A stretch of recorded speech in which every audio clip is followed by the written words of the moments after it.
Okay. Hi, YouTube. You want to do something there? Yeah, I will do that in a sec. I just always say hi to YouTube first.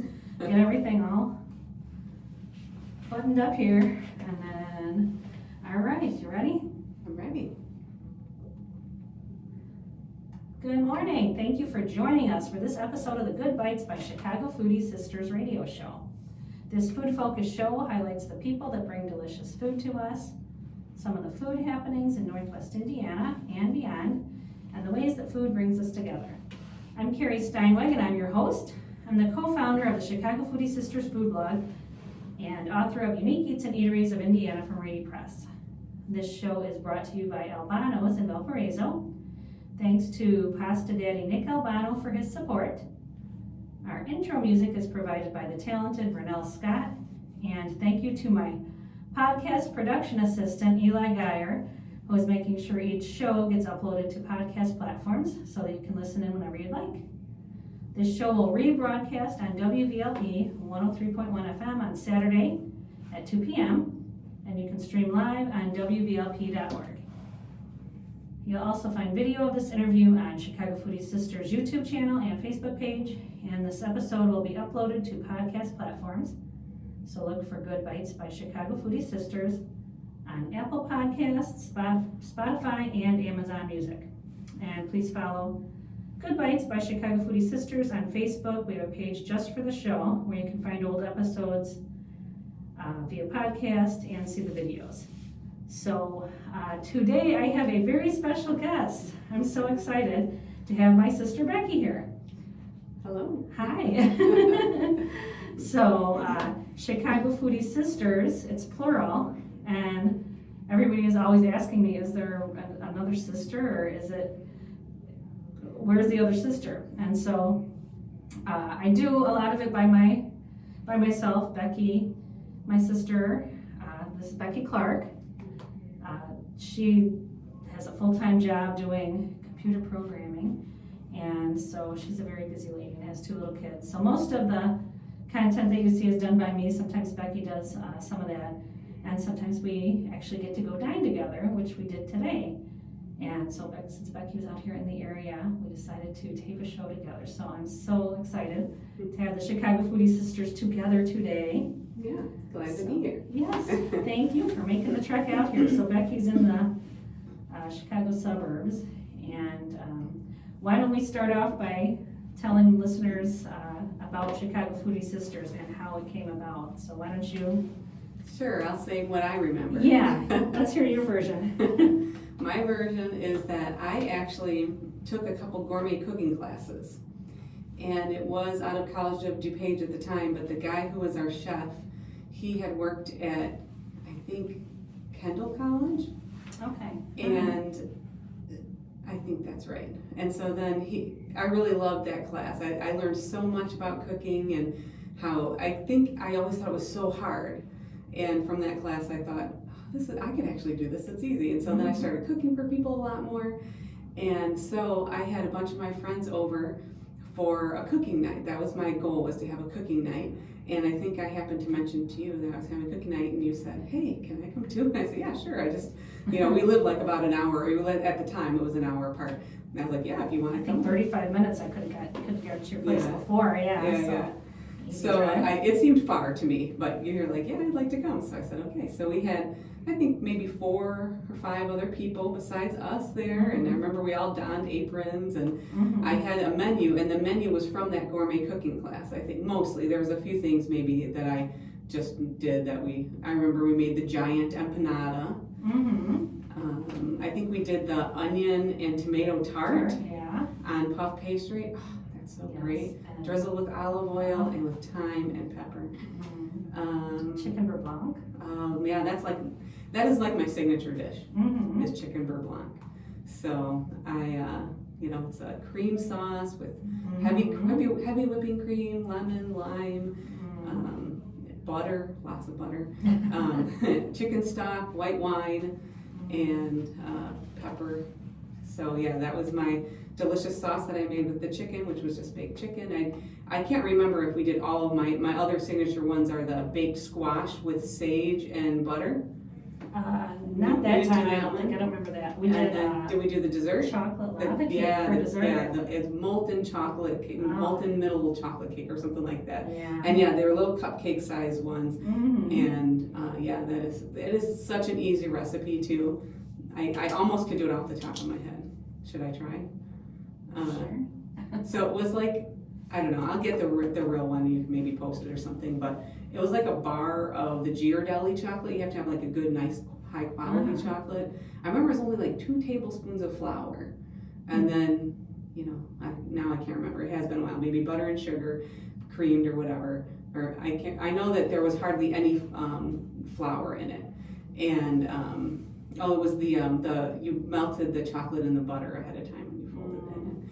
And then you just put them in the little aluminum cupcake tins and bake them, and you just like actually slightly undercook them, and that's why the middle is still. Anyway, this is like the first story, and I'm taking forever. Right? That's okay. Well, so out of that dinner party. So out of that dinner party, we're like, we like eating and cooking and everything. We should do a blog together. Right. And I think you were like, hey, we should do a blog together, and I was like, okay. And you said, can you make a blog? And I was like, sure. And so, since I'm the techie person, right? You already had your own blog, so. I did, I guess, that's right. I do travel kind of stuff. And I think I would put restaurants. So maybe that's, you said we should have one dedicated to it. So yeah, I created a blog on there, and then we like just launched it right away. How can we do a URL? I'm like, okay, I know how to do that. So I put it all together, and so there we are. And Chicago Foodie Sisters ended up being a very good choice for the name, because it would always come up high in Google rankings, or people would search for Chicago or Chicago food, Chicago foodies, and so it would always come up, high in the search bar. Would be one of the top ones that would come up, so it turned out to be a very good name. And that was back in 2011. 2011, yeah. That was our dinner party and creation of the website, of the blog. Yeah. And then I think it just grew from there. Facebook, and then I don't think Instagram was even around yet, right? And then Instagram was later. Later, now TikTok, all the things, right? Right. Yeah. It was so we just totally on a whim. It wasn't like we had like a business plan or any, all these big. We just wanted to share food because we liked it so much. Exactly. Yeah, so we were just like, oh, let's do this. And I think the next day, we were like, okay, I got this. And then, it was July 1st of 2011. And I don't remember the first, I look back at those early posts, and they were so bad. The photography was pretty bad. Oh, I'm sure. They were just and all stuff, Yeah, but it was, we were like sharing, like I think one of the first restaurants that was on there was Seasons 52 was one. No, not Season. No, in Oak Brook, the steakhouse. Why can't I remember the name? Morton. No. This is terrible. What was the name of that one? I know you know what I'm talking about.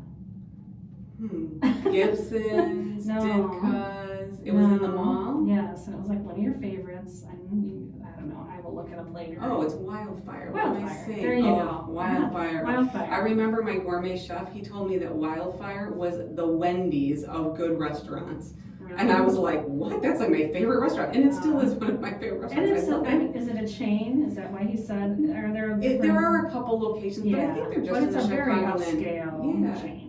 And like Seasons 52. Their horseradish crusted filet is the best.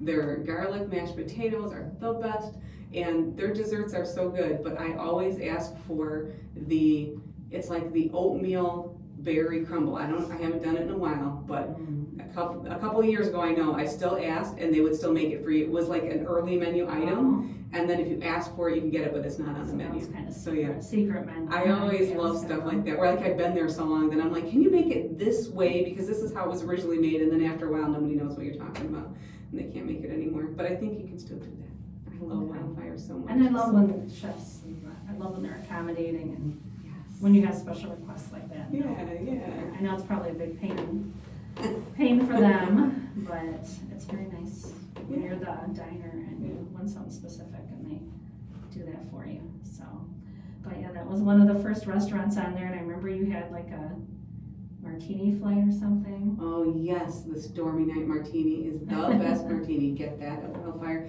But yeah, the martini flight is wonderful because then you get a tiny Cosmo, I think an apple teeny, the Stormy Night. I can't remember what the last one is. A raspberry teeny, I think. Yeah, I love flights. I remember that is the last meal that I had the day before, or like the week before COVID. That was the last night I went out to dinner, like Tim and I. Wow. Remember our last get together before COVID? I do. We went to the tea room place, right? Yeah, Maryville Tea Room. Yeah. Yeah, and it was like. And we were like looking around, like, are we allowed to be here? I know. It was like that Saturday. It was St. Patrick's Day that weekend. I think St. Patrick's Day maybe was the next day. Oh yeah, it's like around like It March. was mid-March, yeah. And we were there like on Saturday, and almost everybody had canceled their reservations. So we had a room to ourselves, but Right. But we didn't even know about like distancing or anything back then. No, it wasn't even a thing yet, yeah. But No everybody masks, was just scared nothing, and canceled, and we were like, oh, we felt bad for the restaurant Restaurant, stuff. yeah, And yeah. we're like, there's nobody here. And we're like, well, we're here. We'll eat. So yeah, there might have been a couple other people in another room, but yeah, that was a nice experience. I ended up putting them in my book, Unique Eats and Eateries of Indiana, because it's a unique little spot. It's the only tea room in the area. And was that the place that we went back with, we brought my kids and you did a... Yeah, I did a book signing there. Yeah, and tea. we did a afternoon tea. And my kids got to go, they have like tiny little rooms with just like 2 chairs, so like this cute little... little nooks. Nook, They have like which ones would be by the window. a nice romantic little like tea, little thing, but my kids loved it because they got to feel like so grown up because they got to be by themselves. Yeah, Cindy Lopez is the owner. She's wonderful. And it's also a florist too. It's a florist and tea room. So. And they sell a lot of great teas also, because I remember last time we spent a fortune on teas. Yes, so they have a nice gift shop there. Yeah, with, and they make the floral arrangements there, but then they have a lot of little gift stuff. They have some delicious truffles. Yes. And a case there. And lots of teas, so. Yeah, so it's a fun experience. So we're going to be all over the place talking, because when we start talking about food, we just one thing leads to another, and that's so good. That's so just good. Remember that. Just get to like you're sitting here in our living room with us, just 2 sisters just battling about food. So I have a question for you, even though you're interviewing me. Yeah, no, go for it. So what is like your best memory growing up of food, and do you think that food in our household kind of led us down this path now because of how food was important in our household? Well, it's funny. I was going to ask you that later. That's like all the guests that I have on. I always, if I have time, then right at the end I'll say, okay, tell me your favorite food memory. And I love hearing everybody talk about. I guess great minds think alike. I made noodles with my grandma. I would do, my mom made this, and my dad, I mean, my dad would grill, and so I get all these different answers, but. Yeah, so, that's funny that I'm being asked what I was going to ask you later. So, funny. Unintentional. Yeah, see, we think alike, sisters. So, best food memories from our childhood? Yeah, or just favorite meal or whatever. Yeah, favorite meals, gosh. Mom was such a good cook. We kind of had she didn't venture out much into, she didn't experiment much. Right. Or have exotic stuff, but it was like all this really good home cooked like comfort food. And I mean, so she basically had like just a rotation of maybe like 10 things, and like we ate those most of our childhood, didn't we? Yeah. Like obviously her chicken and dumplings are delicious. We were talking about those earlier. Yes. And I've never made those. I was always just kind of intimidated by them, but drop we'll dumplings. have to do that together. I really think that they're like 2 or 3 ingredients or something. Yeah, and they're so flour good. And water and salt. Yeah. There's eggs in it too, though. Okay.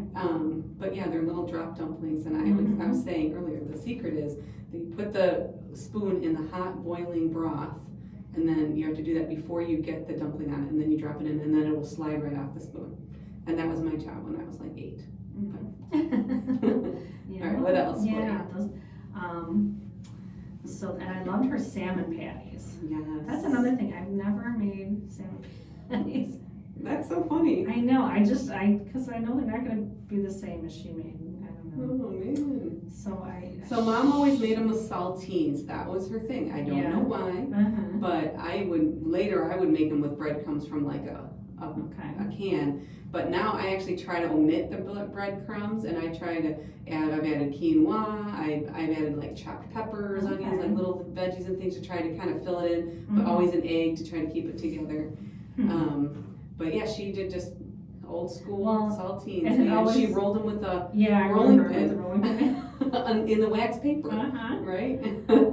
And I guess it always seemed like so much work because she would get the canned with the bones. salmon with the bones. She would take all the bones out. I guess because it was cheaper, or maybe she thought it tasted better. I don't know why she did that. Yeah, because I think when we were kids, I don't know if it was even available. The boneless. Oh, okay. Well, I was gonna say I never buy anything but boneless. Much easier. Oh, me too. Yeah, It I'm makes like about I don't even 3 eat chicken wings with the bone. I don't like ribs. I don't like anything with bones. It's just too much work. Too much work. Yeah, but yeah, so that always seemed like a lot of work to me. I think they didn't even have it available, the boneless, when we were kids. Mm-hmm. And I think maybe later on they did. And I remember her making them at least one time with the boneless. And yeah, so that was another.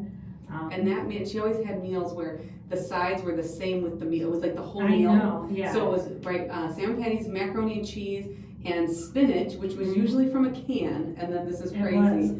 She would warm it up and put it in like a small bowl with vinegar, white vinegar, and with a half a boiled egg on top. Why? I don't understand that combination. It's kind of that, yeah. I mean, I've had like sweet and sour stuff, like with the vinegar and they add sugar, but I don't think she would put sugar in that. No. Did she? It was just kind of vinegar.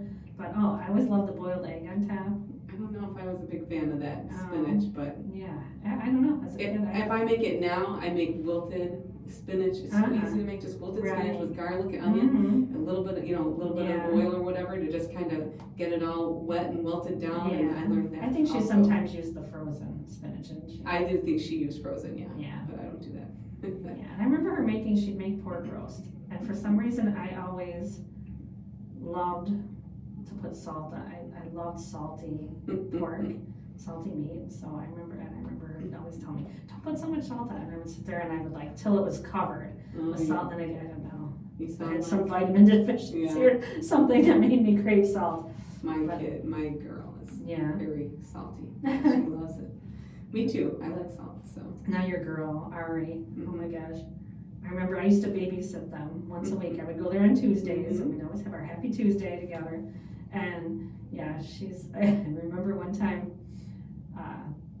going in the fridge, and I'm like, there were like finger holes in the stick of butter. And I'm like, Ari, was this you? No, that wasn't me. Then a little while later, I see her over in the fridge, and she's like just like digging her finger in like butter and just eating it by the fingerful. That was so funny. Girl from my own heart, butter. Yeah, she doesn't do that anymore, but she does go and eat the things that she's not supposed to. She likes the good stuff. Yes.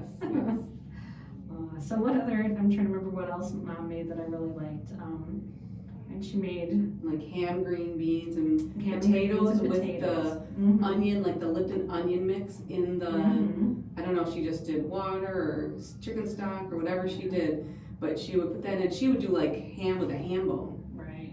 And sometimes she'd do bacon, but I feel like if she did the onion mix and the ham and the beans and the potatoes, it was just ham. It wasn't the bacon too. And then maybe other times she would make them with bacon. I don't know. But I do make that a lot. And I remember her making it was like flat green beans. So I buy the Italian flat green beans and I make it usually. I don't remember that. I remember snapping beans on the back porch. She could literally just get a paper bag and be like, okay, here's your beans. Or we'd shuck all the corn or whatever, and she'd put us out on the back porch. And one of my favorite sides, and it's still one of my favorite sides, and I buy it, and nobody in the house will eat it but me. Do you know what Lima it is? Beans. Lima beans. I have some in my cupboard right now, and I was gonna make them. And our brothers always call them slima beans. Right. Oh, I love lima beans and butter beans. Yes, and butter beans we would have. Yes, I love. Delicious. And once in a while, I'll be at a restaurant and I'll see it on a menu, and I'm just like, oh. I remember being at You know what else? Fava beans. Have you ever had that? Like sometimes it's very rare, but when you see them, they're similar to butter beans. And they're very good. Yes, yeah, I love that. Yeah, a couple times I've been downtown and had like some kind of fish dish where they've had bean, it's the butter beans or the fava or lima beans with it, and I'm always like, oh. Yeah, so because you hardly ever see those on a menu. That's kind of a southern thing, huh? Right. Even though Mom wasn't from the South, she kind of cooked like she was. You know where you see lima beans is in plov, which is like a Russian dish with rice and raisins and stuff, and there's little lima beans in it and other like kind of Middle Eastern type stuff. But yeah, I don't think I see lima beans on the menu, or I've never seen butter beans on the menu. But I have seen fava. Yeah, at one time I remember going to Cracker Barrel and they had lima beans, and I was like, and then I thought they had them all the time, but I went back. And I didn't have them. But they do have green beans that are Southern style, and that's kind of how Mom cooked. Yeah. Yeah, she made some good stuff. And I loved her tacos. I mean, they were very basic, gringo, white people tacos, just the ground beef. But she would always fry the flour shells. I've got to do with that. But it totally elevates it. It's so delicious. It's like, it's not that much extra work. But my thing with tacos now, so ours it was basic. It was the ground beef, lettuce, tomato, cheese. Right? That's literally how I put it. But I love putting like so many toppings on my tacos. I do too. I put like just a little teeny scoop of meat and then tons of lettuce. And then maybe, lettuce or veggies or green onions or avocado, beans, a little bit of sour cream, make some guac, whatever is extra. I'll buy salsa. I'll put extra salsa on there, So I love a loaded taco. Yeah, speaking of salsa, I've been making lots of kind of like pico de gallo. I don't know. We call it salsa. Yeah. It's not traditional salsa, but right now with all the fresh tomatoes, and I just do dice up cucumber, tomatoes, whatever. I have a lot of grape tomatoes and cherry tomatoes in the garden, and dice those up, and some onion, and I get these candy onions. Have you ever had those? I get them at the market. The farmers have them, and they're just really sweet. Kind of like Vidalia, but even like a sweet. I don't know. They have a nice sweet flavor, and so that. And then I do some lime juice and olive oil, garlic salt, cilantro, and I could eat that all day long. Right. I mean, with some nice salty. I like the hint of lime chips, or just a salad. It's so good. I do that too. Sometimes I'll use cucumbers for a crisp, instead of a chip, and just eat it all up. But man, homegrown tomatoes, you just can't get better than that. I know. Well, remind me when we stop home later. I've got a whole big bowl in the fridge, so take some with you. Thank you. Ooh, yes. Yeah. This year we grew tomatoes and peppers, tomatillas. I need to make some you can green make some salsa. From that. Yeah. Roast them first. Sometimes I do, sometimes I don't. Even with that roasted, I know that's not the traditional way and it's a lazy way, but if I don't have time to do that and I just want to use them up, then I just throw them in a Ninja with onion and some stuff, and it'll do. Yeah, it's not as good as roasting, but sorry, I didn't That's okay. Go ahead. So you take off the papery part, and then you just take the insides, and then you put those in the blender with everything else. Okay. Use a fruit processor? A Ninja. A Ninja, okay. And it just Puts it in, okay. Yeah. Cool. A friend of one of the kids years ago, she used to come over and she would make it. And she would do it. She was Mexican, so she did it the authentic way. Right. And I was like, oh, this is so good, but this is so much work. I'm not doing it. Right. And she would get the ancho chilies, dried chilies. She would add everything. Right. Yes. I don't like it too spicy, but I like a mild pepper, in there. Yeah. Did you do a garden this year? I didn't. No, I didn't. You have such a good setup though too, because you have the the box raised garden, and then tell them about your little hose system too. So this was just born out of, I do not have time to have a garden, but I want those delicious tomatoes. And so, I just you can buy these hoses just at Home Depot or whatever, and they have, I don't know, little holes in them, so I don't know what they're called, sprinkler hose or something. And it literally comes in a kit with a bunch of little notches that you can kind of put it together in any formation you want. So I have a long one, and then I have it branch out and go in 3 rows for my, square bed. And then that hooks up to my hose, my real hose that hooks up to a timer on the spigot outside. So then you just basically turn on the hose so that it's on, but the timer part is stopping it, and then you program it, water this every morning for an hour or whatever, morning and night, whatever I want to do. I think I usually do it in the morning. And so the hose lays, the only problem is the hose does lay out in the yard, so you have to disconnect it to or at least move it, and even just moving it, because otherwise you have a line in your lawn. you know. But yeah, and then I put that, you know, the weed block. Yeah, the black. So again, this is the most kind of low maintenance garden you've never had in your life. I put the weed block down, put the little, you know, tap the little things around, have it down, and then I stick those little things underneath it. So the water can get to the plants, and I just do the little X's, put in 9 plants. There you go. That's it. And then I just go out there every now and again to pick stuff. I don't have to water it, I don't have to weed it. I don't really miss it now though, now that it's like tomato time, don't you wish? I do wish I had done it, I do, but I was in Germany, and so yeah. that is why I didn't do it. Yeah. So we took a big family trip this year, and it was lovely and wonderful, but I was just, there's no way I was gonna get it in, and then I was gonna leave for like 2 weeks. Yeah. You know? Okay, let's shift from the garden talk for a minute. We'll come back to that if we get around to it. But tell us a little bit about the food you had in Germany. Tell us some good stuff. I've never been to Germany. Gosh. I need to go to Germany one of these days because my husband, to go to Germany. my father-in-law was From grew up in Germany? Berlin. Yeah, Yeah, my husband still has lots of relatives there, his aunt, Yes. cousins. Um, So I do need to get there. But tell me what to eat when I go there. Well, the one thing I'll say is when we went to Berlin, so we were on the north side of Berlin, like north central.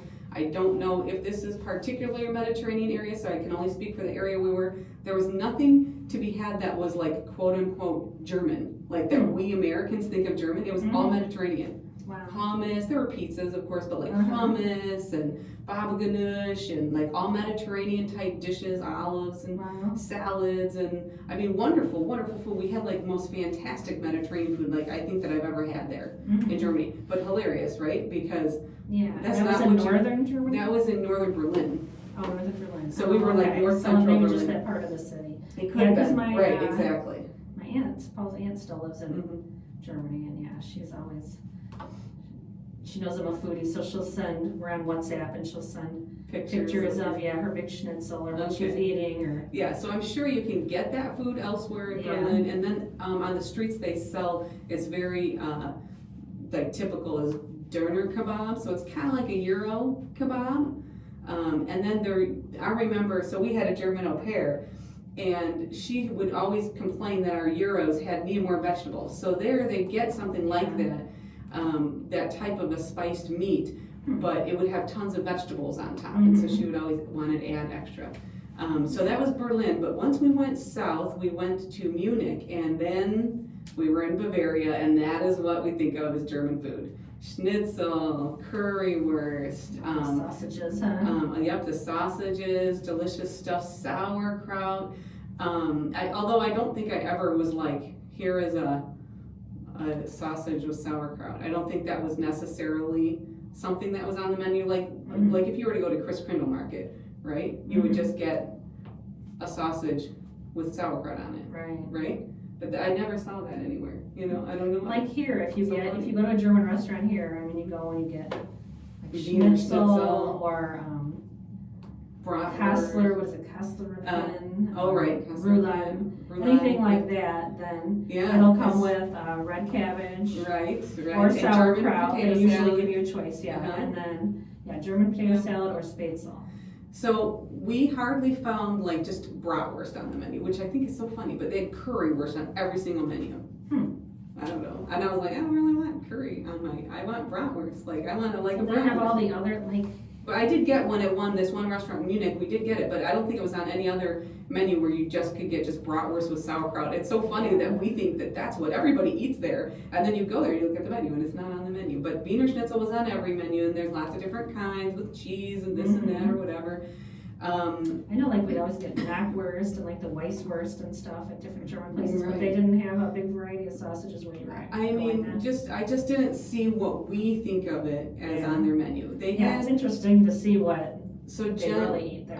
our other sister Jen was got a sausage salad, and it had like sliced sausage. It was like bologna. We were like, what? We're like, this is so weird. It was like kind of bologna with like all the extra stuff in it that like I would never buy at the grocery store. But they were all like, yep, that's. I was like, that's not sausage. No, to me, you know, it was just so funny. But yeah, the Munich meal was one of the most delicious. The Spätzle, and then they do Käse Spätzle, which is the Okay, I'm cheese. saying Spätzle, that's Spätzle, that's how you're how- supposed to really say it. Huh? I don't really know. I just try to sound German when I say it. But they just cake it down there in the cheese, Käse, and it's like you're eating a brick. And I'm like, can I have it without the cheese? I I just make it want like macaroni and cheese, kind of like. kind of, but it's almost just like a solid brick. I mean, Yeah. it's like you're just cutting it with the fork practically, Oh, really? you know. And it's cheesy and stringy, but it's not like macaroni and cheese. Normally at all. it's just like these cute little teeny like Right. baby dumplings. I never Yeah. saw that anywhere on any menu. Isn't that so funny? That's I funny. think it's funny. So my middle boy, Carter, he's a couple of them can cook stuff pretty good or grill, but Carter, he'll do a lot of stuff like he'll find a recipe online and he'll do it like to the T. Like I'm not a recipe follower. I kind of look at it as a guide and I kind of tweak and stuff, but he'll like do it like to a T. You know Everything exactly. they say. Oh my Yeah, God, and he found one online for Spätzle. Okay. And he made that, and he made schnitzel from scratch one time. A lot of times I get Aldi, he has it, and it's pretty good, so I get that a lot. But he makes it from scratch, and he pounds down the Wow. pork and breads it and everything, and Wow. then makes the Spätzle with it, and Delicious. I know, so good. Yeah. So that's the best Spätzle I ever had was Yeah. the ones Was that he made, Carter yes. made, yeah. I'm sure, nice and homemade, right? The freshest you can Yes, get. yeah, right. I think I had schnitzel. One time I did have the one thing that was some sausages and sauerkraut, but every other meal I got schnitzel because I was like, I'm never gonna get this good, you know? So every meal we did beer gardens, like every night when we were in Augsburg, and it was just schnitzel, you know? I can eat schnitzel every day. Also, I thought every place would serve apple strudel. Because you think don't you think of that as German? You go to the Black Forest cake is the other one. No, I've never Really? seen that many. No, yeah. Those are just the American. I don't know. I mean, Versions again, of we have a desserts. very small sample size. We went to a fresh outdoor market, and the amount of produce, so delicious. Okay, Yeah. strawberries in Germany. It is not like strawberries here. They melt in your mouth, and I don't know if it was also strawberry season, so they were extra better. But everything, it just tasted so much better. Like And you said they look a little different too? They're smaller. Okay. Yeah, they were just so delicious. And he gave us these tiny little berries, I forget, currants, red currants and black currants. And they were tiny little berries. And they would put that on like oatmeal or other things. And so it was neat getting introduced to different kinds of stuff. He was so friendly. And we walk up and we're saying we want stuff. And he literally takes the apple and he goes, oh, you don't know what kind? And he cuts open and he goes, here, try this kind. He cuts it, here, try this kind. Here, try. I'm like, oh, that doesn't happen at the farmer market I go to. Yeah. They don't give you a sample of everything and let you decide. But he was like the salesman. I mean, we bought all our groceries at the fresh market. Because my kids eat tons of fruits and vegetables and that's like all they eat. So we had to last us for the 5 days we were there. Now, one thing I do now, I call it my Germany breakfast. Because Paul's Aunt Monica was here a couple of years ago. She came and visited for a couple weeks. And every morning for breakfast, she wanted the same thing. She wanted like a nice hearty piece of toasted bread. The bread. You know, like some kind of seed bread or pumpernickel but just a nice, substantial piece of bread, toasted, and then she put brie on top, sliced brie, and then whatever berries or veggies and nuts. So it'll be like almonds, cashews, and then maybe blueberries, strawberries, mandarin oranges or something, and raspberries. So after she left, I just kind of continued. I mean, that was a couple of years ago, and that's still what I eat for breakfast most of the time. Nice. Sometimes I leave the toast out if I don't want to eat the carbs, and I just do the cheese and the berries and the nuts, and it's like such a good breakfast. We stayed at Airbnb, so we didn't really necessarily see what do people eat for breakfast there like that. I mean, we've heard that, before. When we went over to Salzburg just for like a couple nights, because it was like right over the border, and there we got these breakfast boxes, and they were what you're saying, like a little bit of cheese. It had like a boiled egg. It had some those currants in it. They were the best little boxes. I'll try to, maybe I can get a picture and put it up. Oh, they were just so delicious.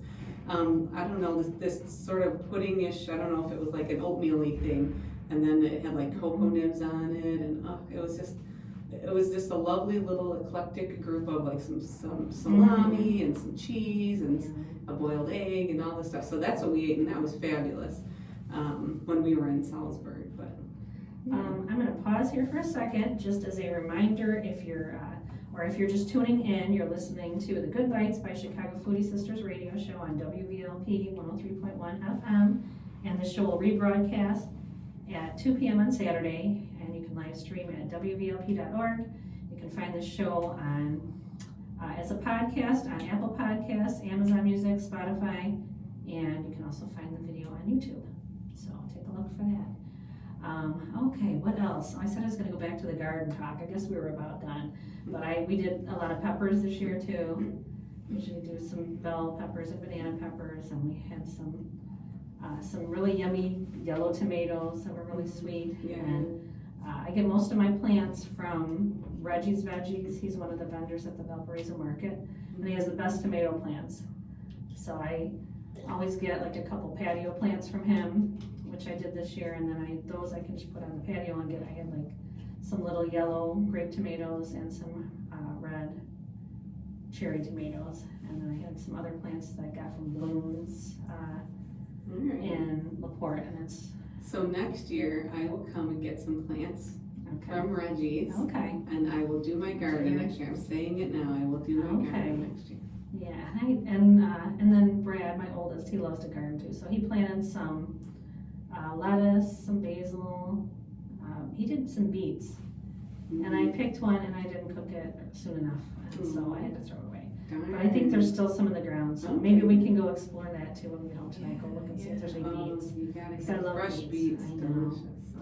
Yeah. Whenever I see golden beets on the menu, I always send you either a picture of my food or the menu and tell you where you can get them. Beets. I always know that's one of your things. Yeah, I know. That's I know that'd be fun to plant.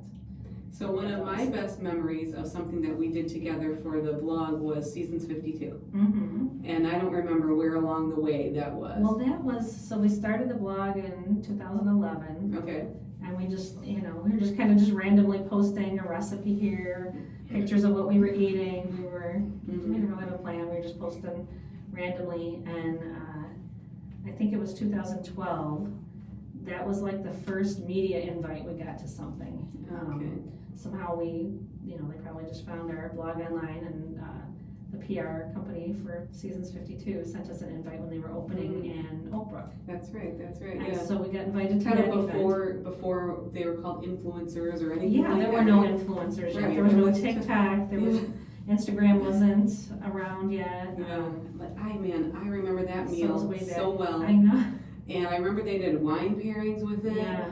And I remember that gem salad. I remember it was like in a glass cylinder, and they came and they pulled the cylinder, and then it came. And we were all like, oh. I know. I remember that being just so delicious. Yeah, and I think that kind of shifted their focus in recent years. When we went, it was kind of the 400 calories and less. Mm-hmm. So everything on their menu, every entree, everything was 400 calories or less. Mm-hmm. And I think now they have some stuff that's not. I mean, they kind of, a lot is still on the healthier side, but and they did the little desserts and like indulgences. shot glasses. Yes. They still have those. They still have those. And like maybe 8 different flavors. And Yeah. you want all of them. The pecan pie is the best, and I love chocolate. So I always say, if I'm recommending a dessert that is not chocolate, it is really, really good. So that's true of the berry thing I said earlier, that berry oatmeal crisp with ice cream on it at Wildfire, and the pecan pie sweet indulgent at Seasons 52.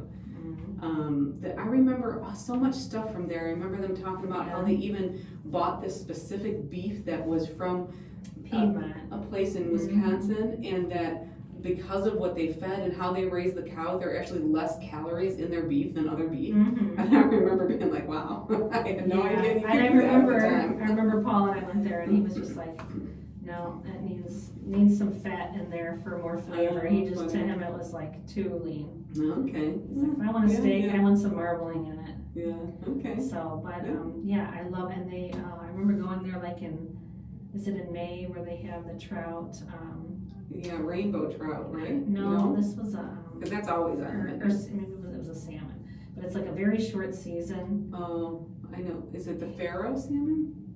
might be. I can't remember now. But It's been, what, 2012? Right. But they still have it on Yeah. the menu, I think there's like a short season in May where they have this, and it's so good. But yeah, their trout, I remember, is so the good. rainbow trout with the baby carrots. They had some good veggie options.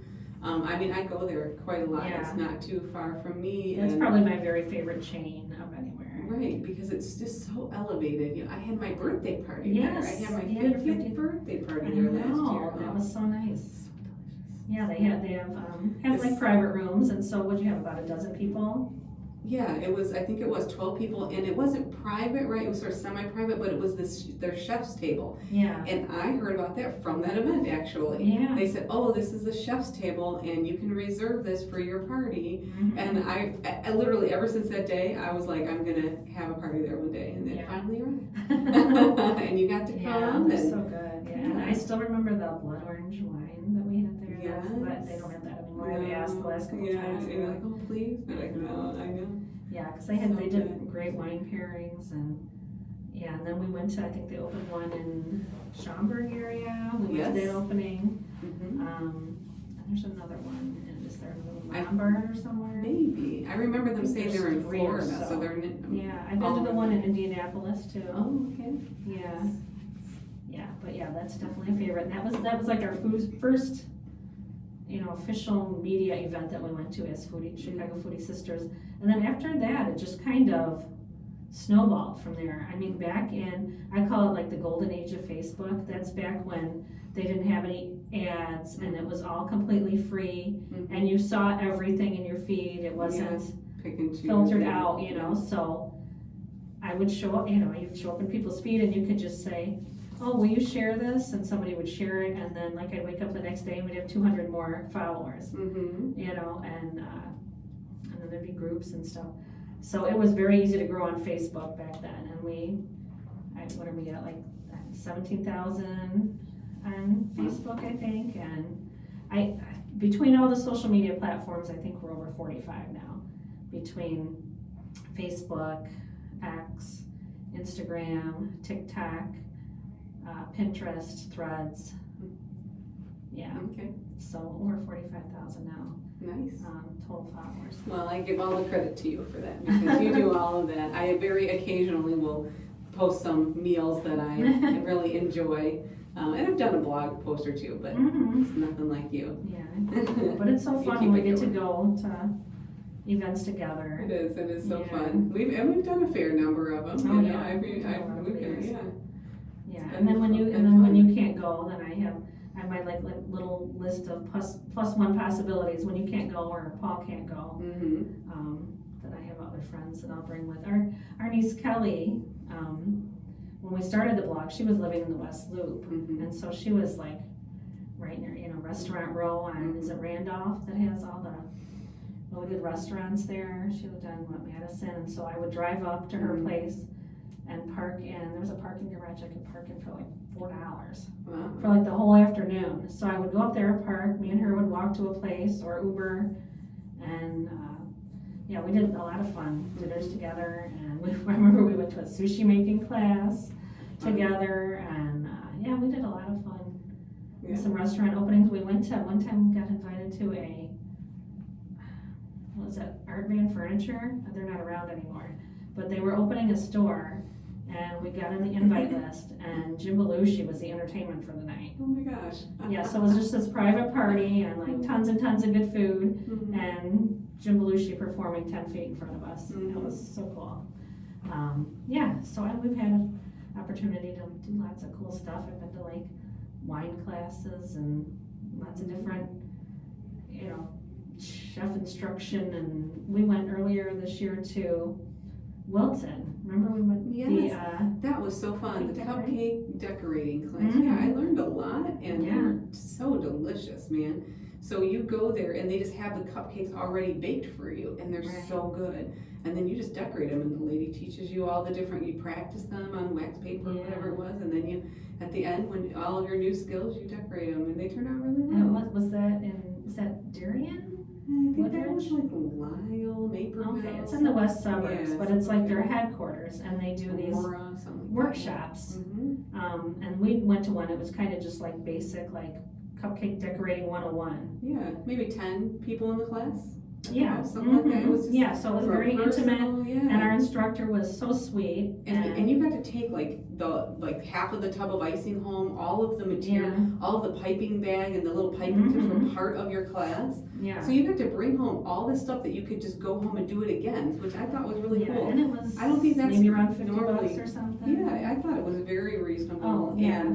And so cool that they gave all that stuff to you that you just used. But they really taught you these techniques that made it look good. Yeah, that really were pretty easy. You just, if you're not, like you have these little tips and you try it, but she'd say no, she'd show you like how to turn your wrist to make it, look like petals and just details that you would never know if you just bought it and tried it at home. You'd need to have, need to be looking at somebody doing it, and she came around and. The other one I was gonna say that was so fun that we did together was Galena. Oh, yeah, we went for the morel mushroom hunt? Yes. Yeah. At the Eagle Ridge Resort? Eagle Ridge Resort. Yeah. We did that 2 years, right? Yeah, I think I'd been there. They used to do it every year in May. I think I went 4 different times. Wow. For their, I remember that everything was mushroom, even the dessert. Yes, it was because it's morel mushroom Yes. season, which is it's a very short season. And they have, this huge property that has a lot of. And they were like we even got to go looking for them. Yes, the chef took us out on a private hunt and showed us one of his secret spots. Right, they go, well, if you see it, this is what it would look like, this is where they might be. And then people were like, I found one. I know, that was the coolest thing, yeah. And it was, I think we found, 2? Yeah, right. It's a lot harder than you would think. Gold because you just find so little, Right. So I remember they sent us home with some dried ones because it's very hard to find them fresh. Yeah, so it was I think it was like a little 3-day we stayed event. Yeah, it was a lot of media people, and we started with the dinner the first night, and then we did the morel hunt the next day, and then another dinner I think that night, and then maybe a lunch or buffet breakfast on the way out or something like that. Yeah, and it was so fun. It was just it was nice. morel themed, so it was every appetizer, and we even had a dessert that had some shaved morel on top. Was it like a sorbet or something? What was the place that you said was the best sorbet you ever had? Yes, that was on that trip. That was the one thing I think on the menu that was not mushroom, but it was foraged from their property, and it was wild violet sorbet. Oh, that's what it was. It is one of the most amazing things I have ever eaten in my life. Yeah. And you can just think, just for a little scoop, how many violets they had to harvest. So were the violets literally in it? Or was it just flavored? Yeah, it was like a pretty purple color, so they must have made it into like a puree and. Something. It was it wasn't like chunks or anything. It was a completely smooth. So I wonder if they beautiful purple shade, and it was so sweet and. That sounds it was so cool. amazing. Okay, I remember you saying that. I couldn't remember. Yeah, that was one of the years you weren't there when I had that. But then we had even ice cream with the shaved morel. Yeah. The first night we got there, it was just like trays and trays of just fried morels, like as an appetizer, and then. Right, every single dish had something related like to a it. soup, and then we had fish sauce with us. Different. Yeah. It was just entirely morel. Yeah. And that was so amazing. Good, yeah, and that's fun. I remember when I was wondering if you're going to tell the story. Okay, I won't tell it if you don't want me to. No, go ahead. That's kind of, I think I must have emailed it to you. I'm like, oh, this sounds like fun. Do you want to go to this together? It's a morel hunt. It says a morel hunt. Yeah, and you're like off in Galena, Illinois, in like the woods. So I didn't know what a morel mushroom was, and I replied, I don't really hunt. I don't want to hunt like birds or anything. I was like, that's not my thing. And then then she laughed a lot and then sent me back, it's mushrooms, not birds. We're hunting for mushrooms. I was like, oh, in that case, sure, I'll go. And it was also a lovely little trip away from home, a few days. We got to go to that lovely waterfall out there. Yeah, and we spent a little time in downtown Galena, which is beautiful. It's just like stuck in, in time. Yeah. Back in the past, and it's beautiful. And we went to the hotel. Oh, the hotel, yeah. Which is I think it's the oldest operating hotel in the state. I mean, it dates back to, the 1850s? In the downtown area? Yeah. Oh, I remember. Yes. Yeah, it was so beautiful. Amazing. Like all the ghost stories and the right, I'm sure. Right. Yeah, it was great. Yeah, that was fun. What about, there was one mishap on that trip. Do you want to tell that story? Yeah. So while we were hunting for the morels, which was not a bird hunt, but was mushroom hunt, you're in the forest and they say wear some bug spray and bring your jeans and a hat and all stuff. And so we brought our long sleeves and our jeans and our bug spray. And they tell you put your socks up over the bottom so that no bugs get to you. And so we get back to the hotel in the evening after the whole day. They warned us very strongly about ticks. There were a lot of ticks in the area. And so I don't even know why we said it, or I just went to go scratch my leg or something and I had a tick on me. And this was our first encounter ever with a tick. And we kind of lost our minds a little perspective. A little dramatic. Called the front desk and asked him what we should do about this. I remember because we were both we didn't know. We literally just we're panicked. We did not know what to do. Well, you have to on you for a while. You're kind of like, what do I do now? And we had a really good family friend who passed away from Lyme disease. Yeah. So I think that's get a little bit kind of scary, So that made us a little. And it was not that you can't just brush off a tick. You have to literally So I called the front desk and like, can I help you? And I'm like, we're in room whatever. We went on the morel hunt today with the chef. My sister has a tick on her ankle. Yeah, and she just says, yeah. I do something. I know. And I'm like, I'm waiting for advice or for her to give us instructions on what to do because we had no clue. And she just says yes. And it was just silent for a minute. And I was like, we're from the city. We don't know what to do. She's like, okay, ma'am, would you like us to bring you some tweezers or whatever? I was like, yes, please. And so they brought down a bag with I think that, and I pulled, and I don't think I got it all out when I tried to pull it out, did I? Yeah. I can't remember now, but it all worked out. I'm fine. But then after that, we went, we were like, okay, after this we need a drink. And we went down to the lounge and the general manager running the event. He saw us and how are you doing? And we were giving the whole story. He's like, hold on. And he's like, bring a bottle of wine over here. And he sat us down at a table. He's like, it's going to be okay. Yeah. And that was fun. All's well that ends. Yes, and you were okay. Yes, everything was fine. Yeah. But yes, that was an amazing event. Yeah. We could talk about food forever. So many. We're actually we don't have too much time left to talk. Right. Wow. And I still, the stuff that Mom used to make, we went through all of those. I remember her, one of the things that I did recently, she used to get, it was like our dessert. We'd have a cantaloupe. She would cut it in half, scoop out the middle, and then put a scoop of ice milk in the middle. Do you remember that? Oh. No? Gosh, I don't think I've thought of that in a long time. Yeah, I do now that you say it, but gosh, I had never at the market, they have these little personal size cantaloupes, little baby cantaloupes. So this summer I was like, oh, I have to do like Mom used to do.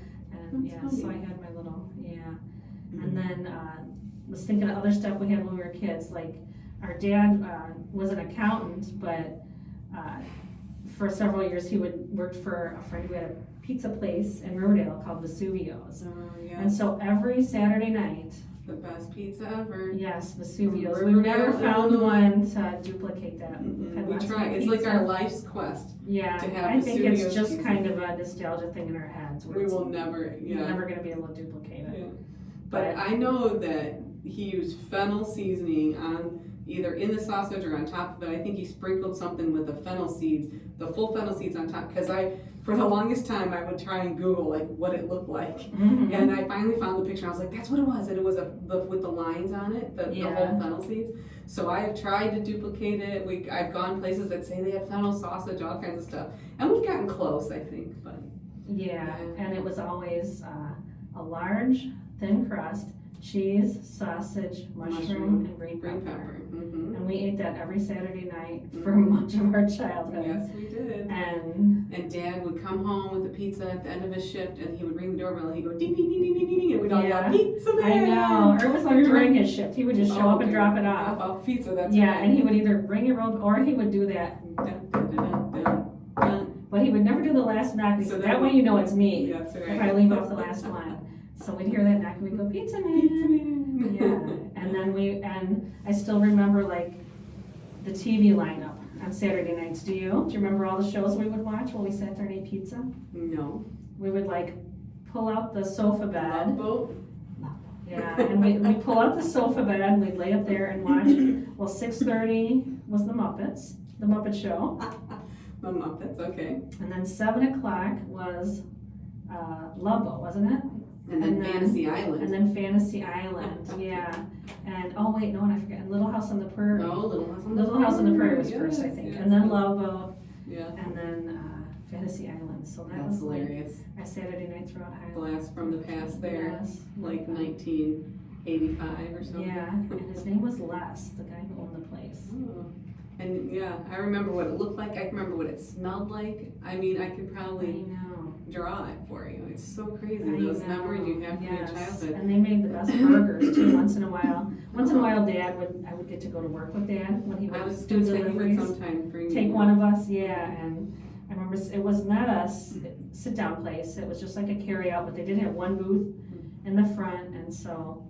You know, when it wasn't busy or whatever, he'd sit up there. And I remember he had these busts of all these different That's what I was thinking too. The actors chefs and or politicians, okay, and I knew what it was, yeah. like he had Nixon, and he had Okay. I don't know who else. Yeah, like the little Elvis, like, guy thing. Like almost like bobblehead things, but they Yeah. were oversized. It Yeah. was, yeah. I don't. Yeah. It's He had weird. those lining it, and then I remember just watching him opening up the oven and sliding the pizza in there, and then he'd turn it a little bit. And, I never knew they had burgers. yeah, I do think it was when I remember. would go with This Dad, I would is order here. a This is burger. a tip that we'll pass on to people about Dad, or a good tip for pizza. When okay. you're bringing home your pizza, do you know what I'm gonna say? Put a Glass.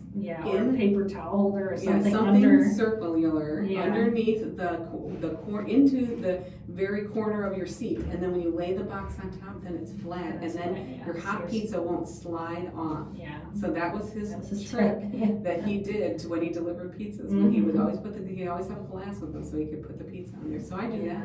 that. If I have a water bottle or something in the car, I always put it there Yeah. so that my pizza will Yeah. stay on the Me pizza. too. Yeah. And they were, like growing up, we always had Pepsi or iced tea, but I think they did the RC there. Okay, that's Oh. kind of a Chicago thing. Yeah. That there'd always be RC Mhm. cola, so yeah, we'd usually have RC with it, or Dad would get Pepsi. Mm-hmm. Yeah. Pizza and Pepsi. It took me so many years to break The that pe- habit pizza or the combination. Pepsi. Yeah. I know, me too. You know, and I know, now I I don't drink finally any pop don't anymore. drink pop, right? But it took a long time because you're like, I have to have Pepsi with my pizza. I know, it was just like, yeah, they go together, Ingrained like in peanut us. butter and jelly. Like, Right. you can't have one without the Yeah, other. yeah. Well, it's about time to sign off. Thank you for coming and being on the show. We're gonna do this again soon. Absolutely, it was fun. Yeah. Any last food memories or? When I was a kid and they would ask you what your favorite food was, all the way up until I know 5th grade or so, I would say my mom's potato soup. We didn't even talk about the potato soup. That's a literally favorite. My yes. favorite thing in the whole world, and it's so simple. And she It said is- she learned from Julia Child, right? It was Julia Child's like Oh. inspired it, where it's Oh, just I the plain. maybe so. Very I didn't know that. I love Julia basic. Child. Yeah, all It's that. just potatoes that you boil in water. Mhm. Keep the water in. Uh-huh. Then you add milk to it. Yeah. So you also boil with onion, right? Okay. So onion and potatoes, you boil them, keep that starchy water, add milk Mm-hmm. and salt and Yeah, parsley. a little Maybe butter. I she would think do. Oh maybe yeah, she butter. put Yeah, in. she Yeah. not a little butter. Yeah, not a little. She probably Like put a a stick stick. of butter in Yeah. there. But maybe she put some fresh parsley or something. But other than Yeah, that, and then with some warm crusted bread. oh, it's literally, I know. or the good soup, some really good soup crackers, you know. Oh, just the saltines. I would just The sit there and saltines. eat like I a mean, sleeve of saltines with it. That potato soup to me is like home cooking, comfort food. Yeah. I could literally eat that every day of my life. That I and do. would I be do fine. make that quite a bit, and sometimes now I add kale and Italian Yeah. sausage and Kind of red like pepper Olive flakes. Garden. Yeah. Mm-hmm. I have that in my fridge right now. I made that the other day, so if you want some. I was gonna say, I'll taste some of that too, man. Oh, I love it. Well, thank you so much for being here today. You've been listening to Good Bites by Chicago Foodie Sisters, and my guest is my sister, Becky Clark, and so glad that she could be here. Thank you for listening, and have a delicious day. All right. All right. Oh, that was fun.